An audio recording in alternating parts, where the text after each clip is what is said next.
안녕하세요.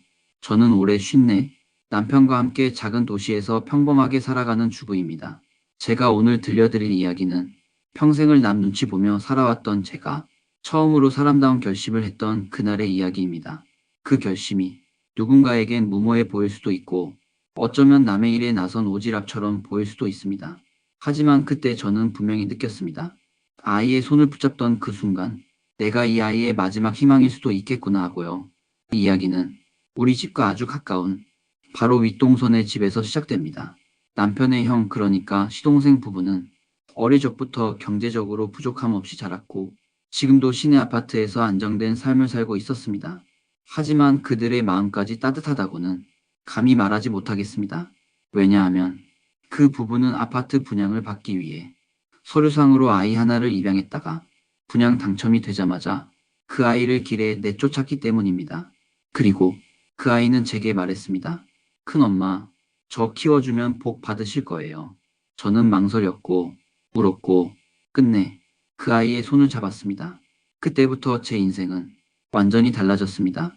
지금부터 그 모든 이야기를 처음부터 끝까지 들려드리겠습니다. 우리 집안은 겉보기엔 무탈했습니다. 시아버님은 일찍 돌아가셨고, 시어머님은 조용히 요양원에 계신 덕에 가족 간의 접촉은 명절이나 경조사 때뿐이었습니다.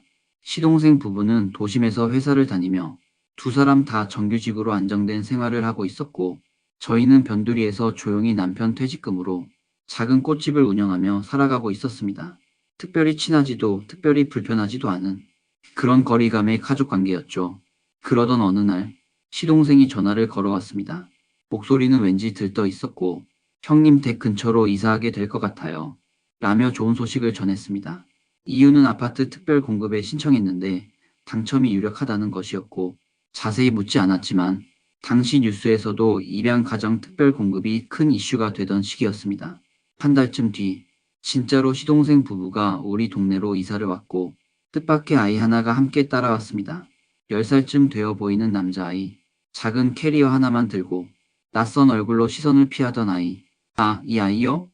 고모부 입양했어요. 요즘은 진짜 가족처럼 살고 있죠. 시동생 아내는 어색한 미소를 지으며 아이의 어깨를 토닥였습니다. 하지만 그 아이는 끝내 우리 부부에게 눈을 제대로 마주치지 않았고 그 집 마당에서 청소를 하거나 심부름을 하거나 밥상에도 한참 늦게 앉는 모습을 몇 차례 본 뒤로는 마음속 깊이 무언가가 걸리기 시작했습니다. 그리고 2달쯤 지났을 무렵이었습니다. 새벽 4시가 조금 넘은 시각. 저는 누가 꽃집 앞에서 문을 두드리는 소리에 잠을 깼습니다. 밖엔 비가 오고 있었고 문을 열자 그 아이가 젖은 발로 문 앞에 쭈그리고 앉아 있었습니다.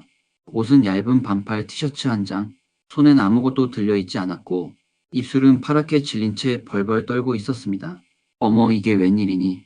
저는 아이를 안으로 들이며 수건을 찾아 덮어주고 물을 데우며 따뜻한 죽을 끓이기 시작했습니다. 그리고 아이는 작은 목소리로 말했습니다. 저 내쫓겼어요. 입양이 끝났대요. 그 말을 들은 순간 숨이 턱 막혔습니다. 입양이 끝났다니? 이 아이는 아직 10살밖에 안 됐는데? 아이 말에 따르면 입양 당시 서류상으로만 절차를 진행했고 최근 당첨된 아파트 입주일이 가까워지자 동서 부부는 더 이상 아이를 키우지 않겠다고 결정했다는 것입니다. 제가 진짜 가족 아니래요. 잠깐 필요해서 데려온 거래요. 그 말에 제 눈물이 왈칵 쏟아졌습니다. 남편은 밤새 그 아이 곁을 지켰습니다. 아이가 지쳐 잠든 뒤 우린 아무 말 없이 마주 앉아 있었습니다. 남편이 조심스럽게 말했습니다. 당신 생각은 어때? 우리가 이 아이 받아들이면. 그 한마디에 제 마음속 깊은 곳에 있던 불안이 밀려왔습니다.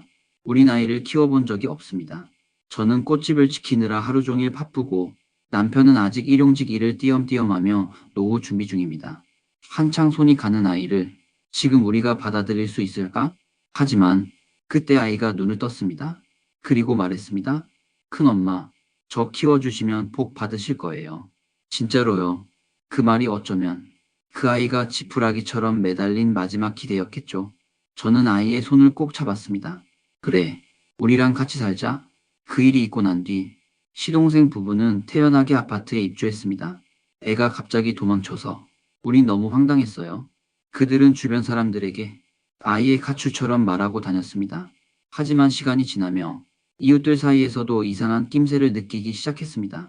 왜냐하면 그 아이는 너무 바르게 자랐고 모든 어른들에게 예의 바르게 인사를 했기 때문입니다.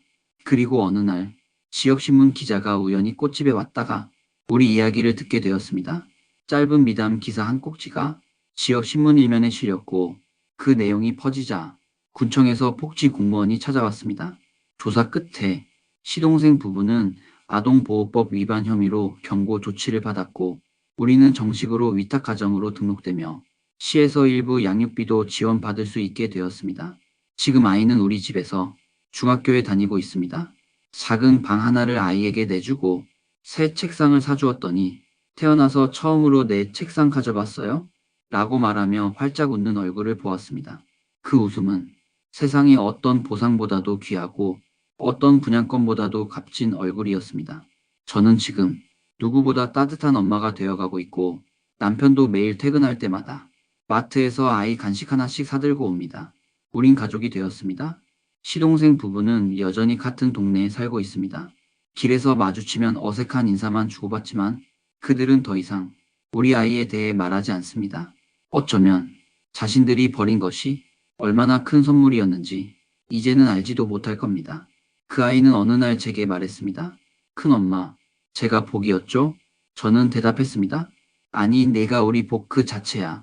누군가는 아이를 서류 한 장으로만 판단했고 누군가는 아이를 잠시 머물다 갈 침짝처럼 여겼습니다.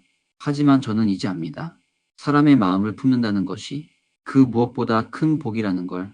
혹시 지금 이 영상을 보며 무언가 망설이고 계신가요? 그 마음 안에 사람을 품을 여유가 있다면 그건 이미 세상에서 가장 값진 결정을 내릴 수 있는 준비가 되셨다는 뜻입니다. 저는 지금 매일같이 작은 웃음과 작은 기적을 마주하며 살아가고 있습니다. 제 이야기 들어주셔서 감사합니다. 구독과 좋아요, 알림 설정 부탁드립니다. 다음 영상에서 다시 인사드려요.